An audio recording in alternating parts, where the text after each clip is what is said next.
It was a small, flat square of polished obsidian. Nothing like the one I was looking for. According to the caption, this was the scrying mirror given to Dr. John Dee by Sir Francis Drake.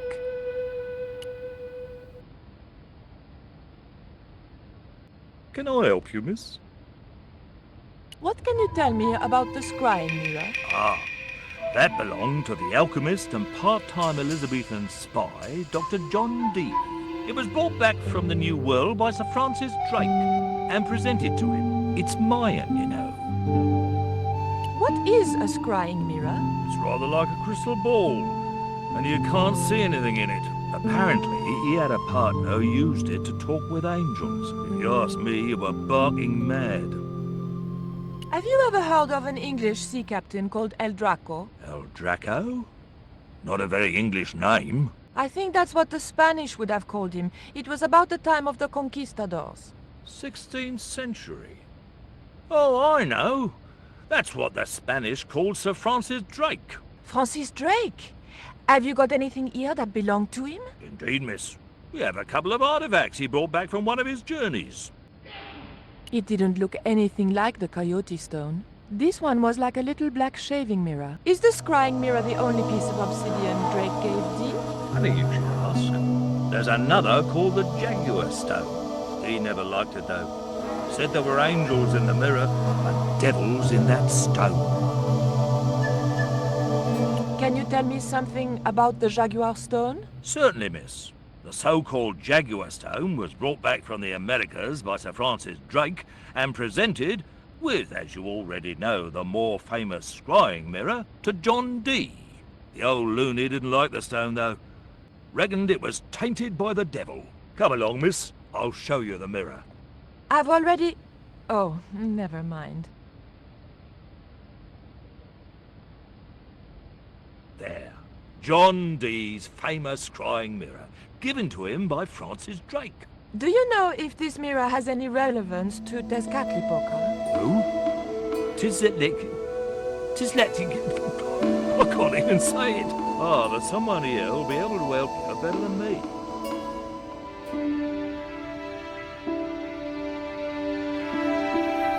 This young lady has some questions to ask, Professor. I think she's from France. Professor Roubillier?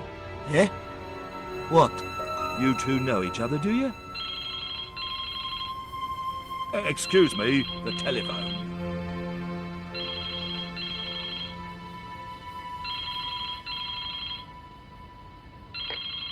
We meet again. Mademoiselle? France, eh? Yes, I believe that's where you live, Professor. I have a house there, on the outskirts of Paris, but I haven't been back for many months.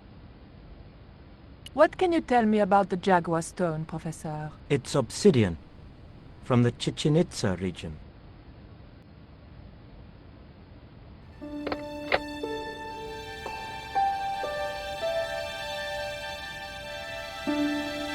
Professor Roubillier, your taxi's here. If you'll excuse me, I have some urgent business to attend to at the docks.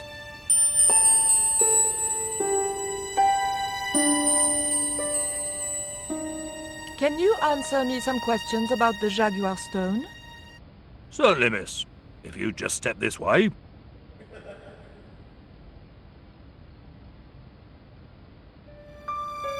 It's gone.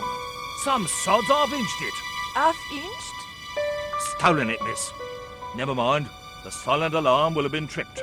I'm afraid nobody can leave until our crack security team gets here. How long will that take? Could be a while. I think it's their tea break. The thief could be miles away by then. Don't you worry about that, miss. Just don't try to leave. It was too much of a coincidence that Roubillier showed up and the stone promptly disappeared.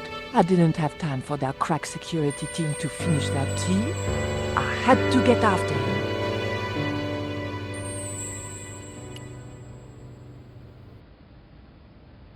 Don't you think it's suspicious that Roubillier has urgent business at the docks? Not in the slightest, young lady. He's gone to oversee the unloading of cargo, an exhibition of Mayan sculpture on loan from Mexico City. What's the name of the ship? The Xibalba Princess, moored down by Tower Bridge. Why do you ask? Just wondering. Thank you. You've been most helpful.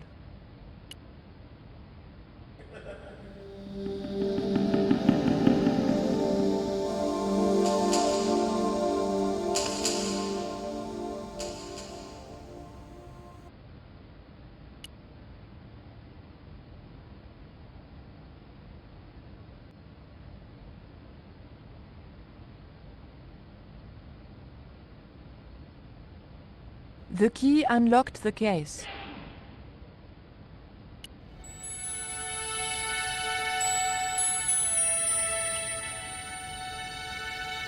I locked the case again and took the key.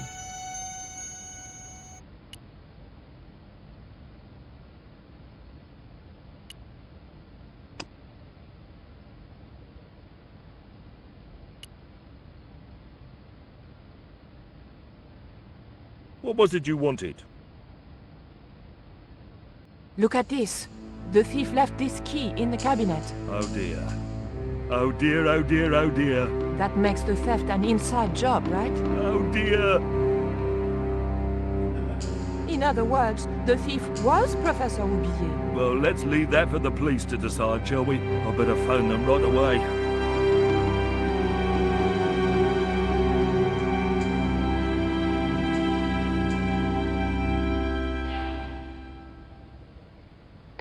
Hello? I knew I had nothing to worry about if the police were called. Yes, I'll hold.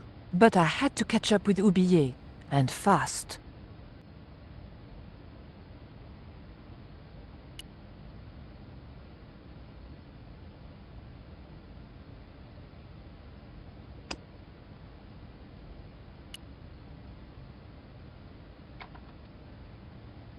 I levered the handle open with the thin dagger.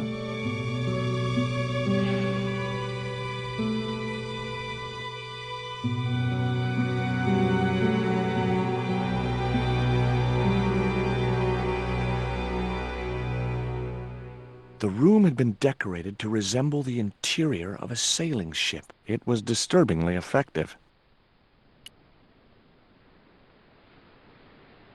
Holding that lantern, I felt kinda biblical.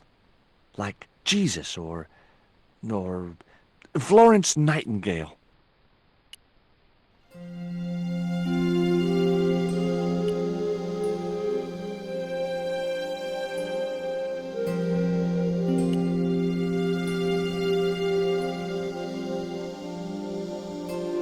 The lantern fitted so precisely in the inkwell, it could only be deliberate.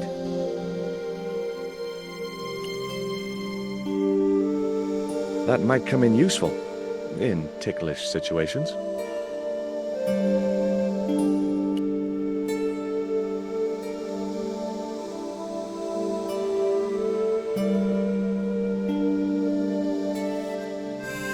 Captain Frederick Ketch, 1570. Around his neck was a cross. Maybe he was a part-time pirate. The portrait might have made a nice souvenir, but it was too large to carry.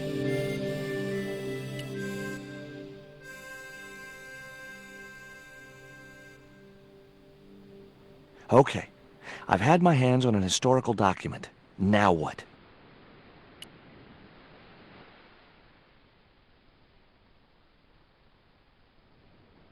The chart fitted exactly into the recess on the top of the desk.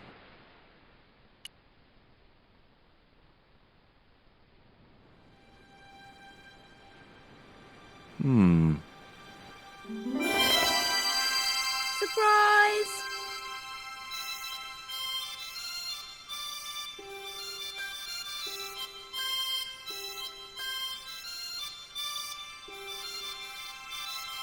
What the?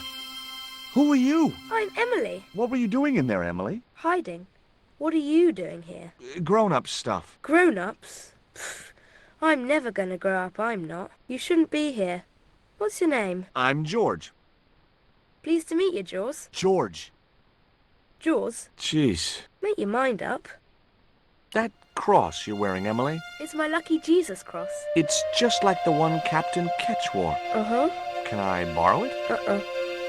What would you trade for that cross, Emily? A puppy. Well, I don't happen to have a puppy in my pocket right now. Can you think of anything else you'd trade? Don't know.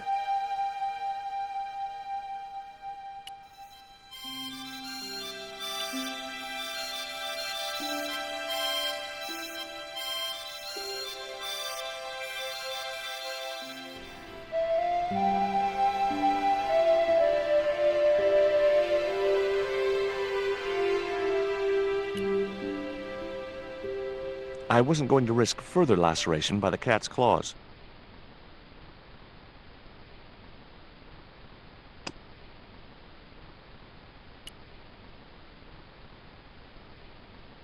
The cat made short work of the feather, tearing it into a blizzard of small pieces.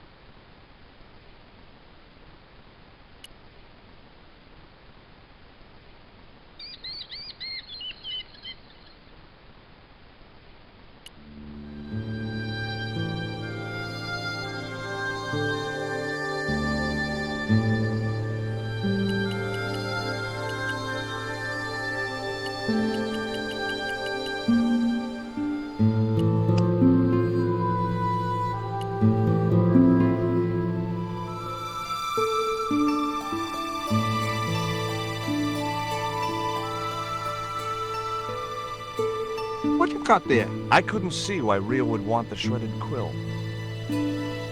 What do you give to a small, irritating girl who asks about everything?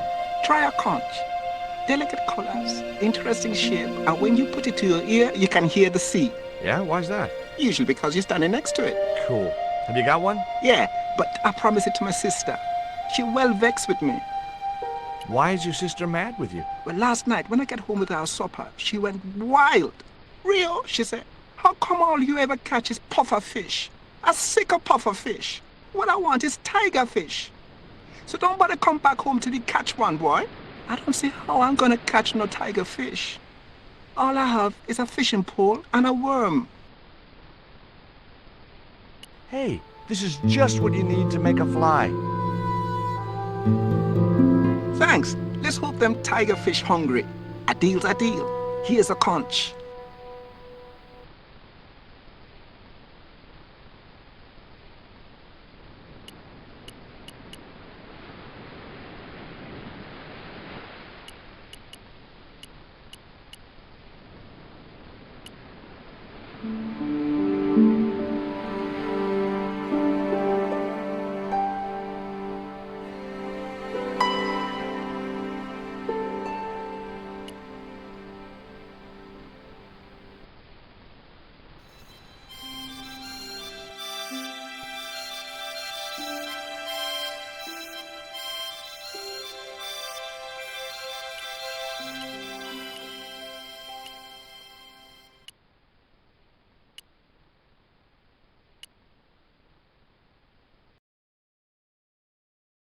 It was the portrait of Captain Ketch.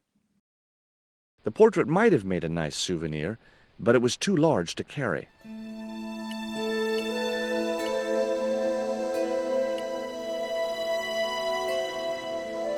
Why don't you run along and play? Aunt Mina told me, stay out of mischief. Well, that doesn't mean you have to stay indoors, does it? On a beautiful day like today? There's a storm coming. Oh, nuts. You don't know that. I do so. I can see the whole world from the window. Yeah, well, like I said, I'm busy.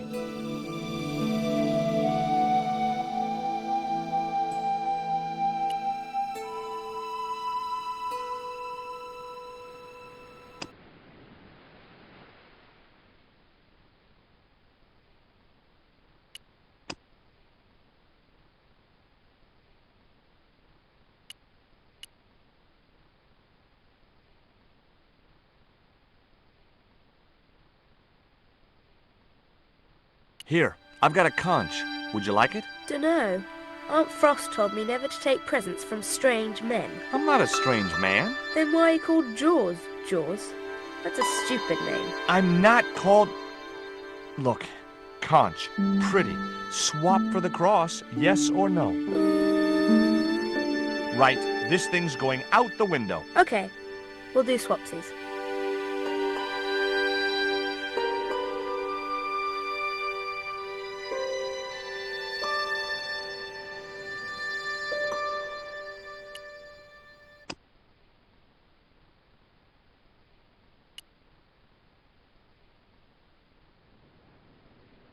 Ketch's cross slipped snugly into the penholder.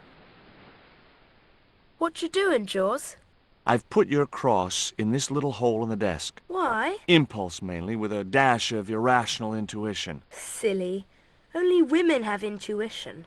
The lantern cast a strong light over the desktop. The light cast a shadow of the cross.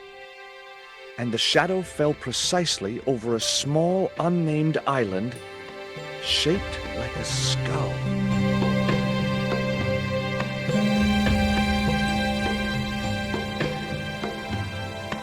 That must be it. Ketch's Treasure Island. Uh-oh. That's Zombie Island. It's a bad place. No kidding? Well, bad place or not, that's my next port of call. Can I come too? The hell you can. I never get to leave the house.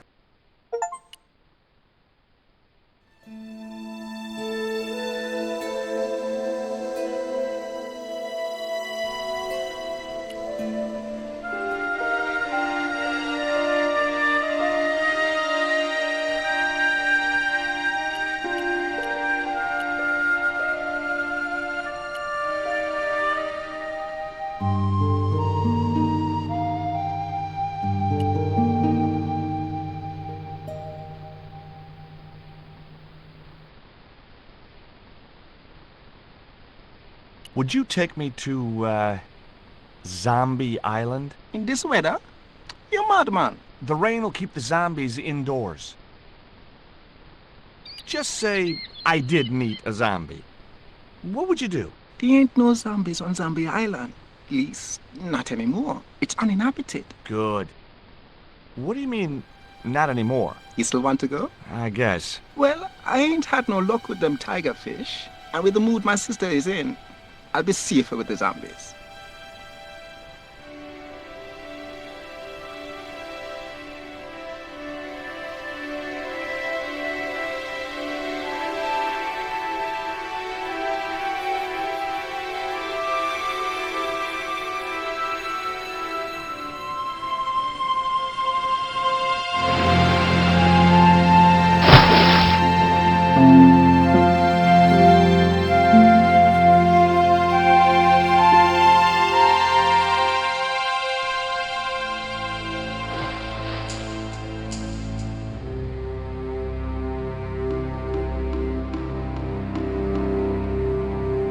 So, this was Zombie Island. Somehow I'd been expecting something more sinister. Come on, Rio. Let's find that treasure. No thanks. I'm staying right here. Oh, come on. You said yourself there's no zombies left. Yeah, but that was while there was a big pile of seawater between me and this place. All me have now is this little bit between the boat and the shore, and I'm hanging on to it. No, it can't be. But it was.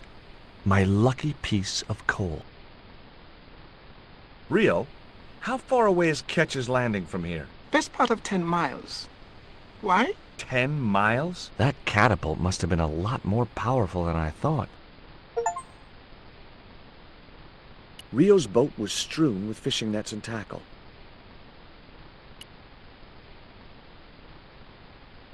That Emily sure asks a lot of questions.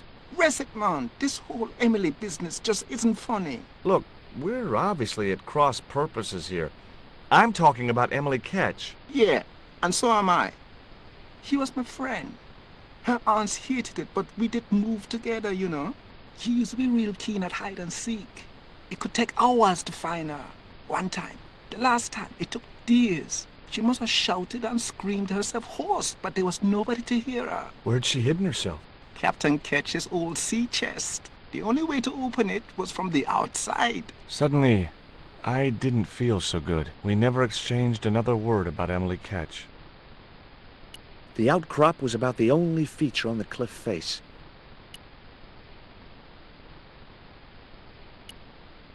The outcrop was about the only feature on the cliff face.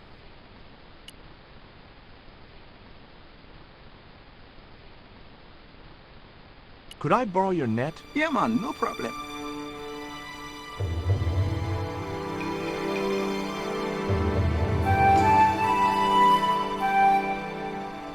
You planning on catching some fish? Nope. I'm after a big rock.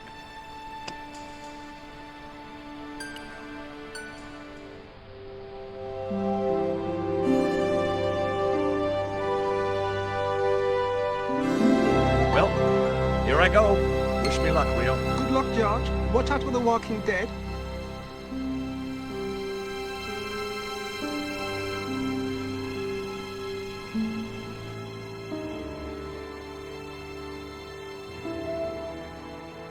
I stumbled down dark stairwells for what seemed like forever, until suddenly I found myself, wow, in an abandoned London Underground station. This place must have been closed down decades ago.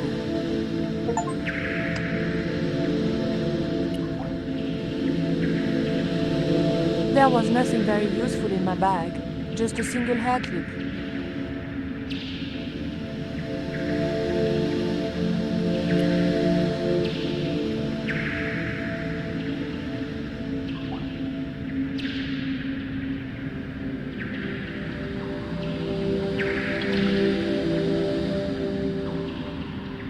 I pushed the hair clip into the slot and whatever was stuck there disappeared into the machine.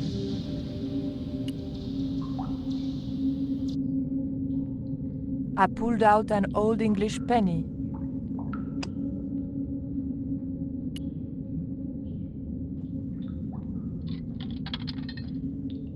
An ancient bar of chocolate dropped into the tray at the bottom of the machine. And as a special bonus, the penny dropped through to the reject pocket.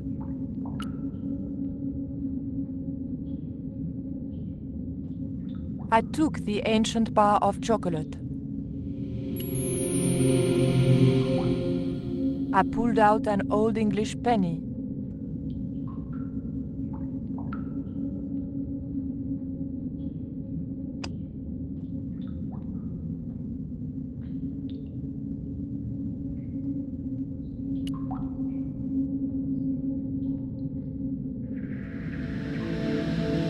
The ghost obviously didn't want to talk. Perhaps it was shy.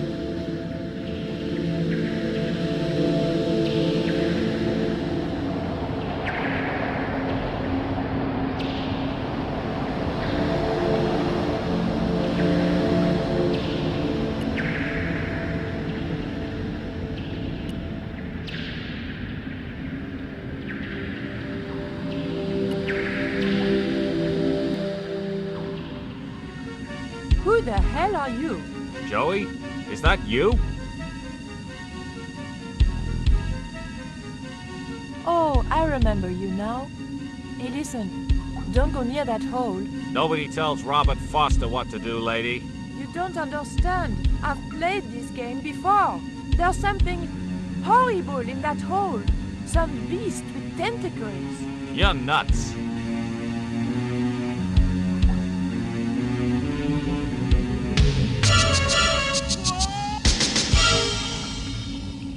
They don't make animations like that anymore.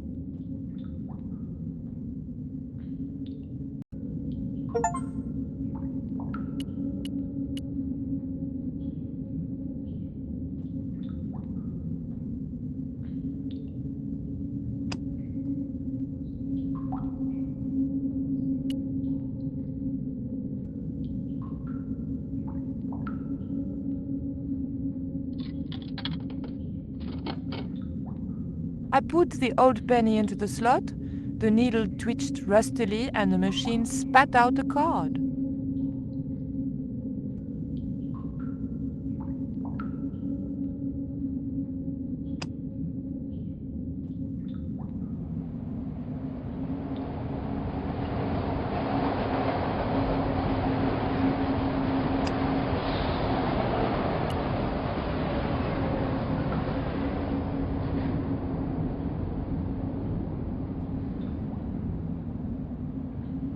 The blade of the dagger just fitted between the door and the soft wood frame. The door gave slightly, and then held firm.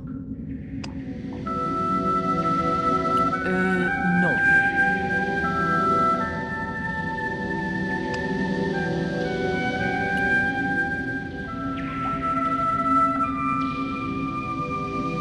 I remembered my student days when I regularly forgot my house keys. A wiggle with the thick card between the frame and the lock, and the latch lifted.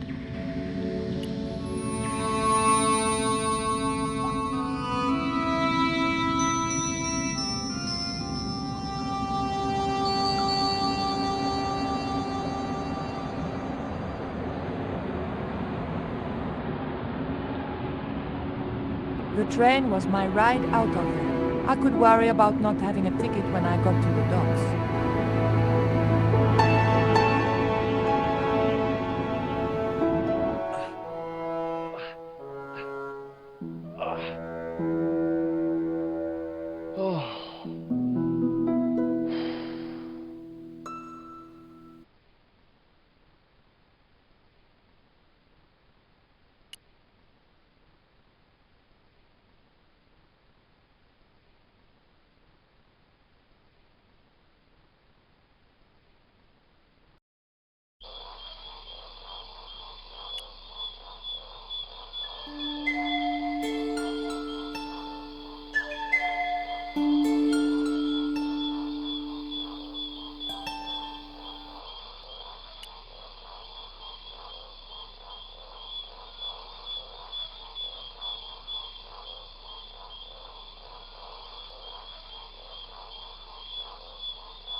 The end of the reed had been neatly bitten off. Now I knew what was living in there. A long-toothed, snarling, furry wild thing.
The dart fitted snugly into the reed.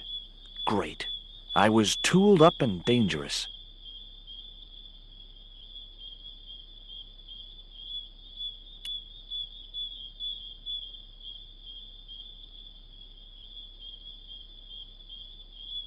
The dart fitted snugly into the reed. Great. I was tooled up and dangerous.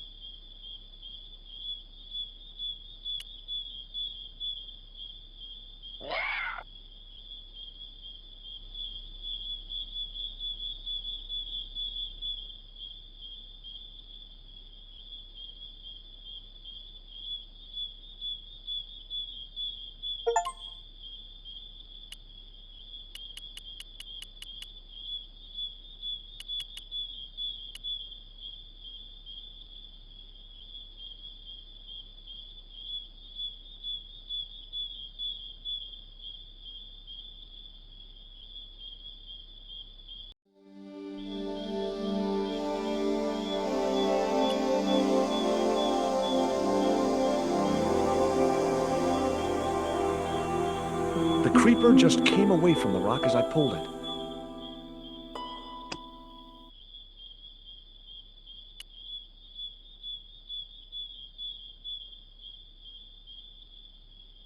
The net attached easily enough to the creeper and seemed secure.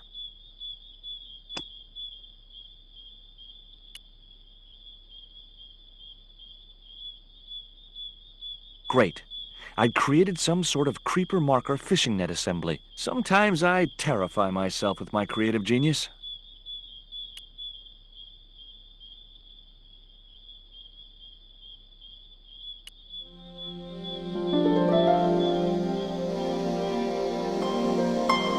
I'd successfully got the marker into a position near the top of the needle simply by using the kind of lateral thinking that can get you institutionalized.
Hold on.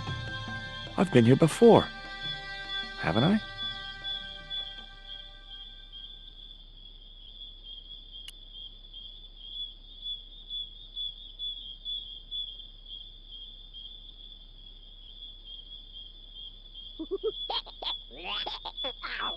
What the? Steady, guy. It's just a monkey.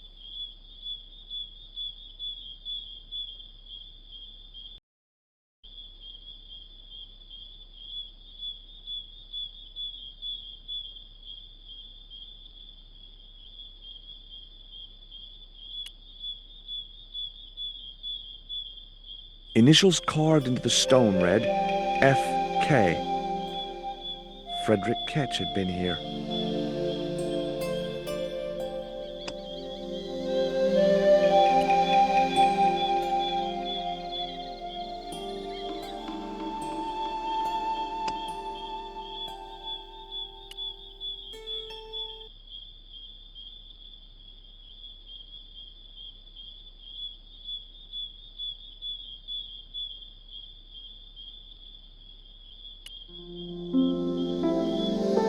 The hill I was on had reminded me of a camel's hump as I'd climbed up it. Now I had to see what I could see.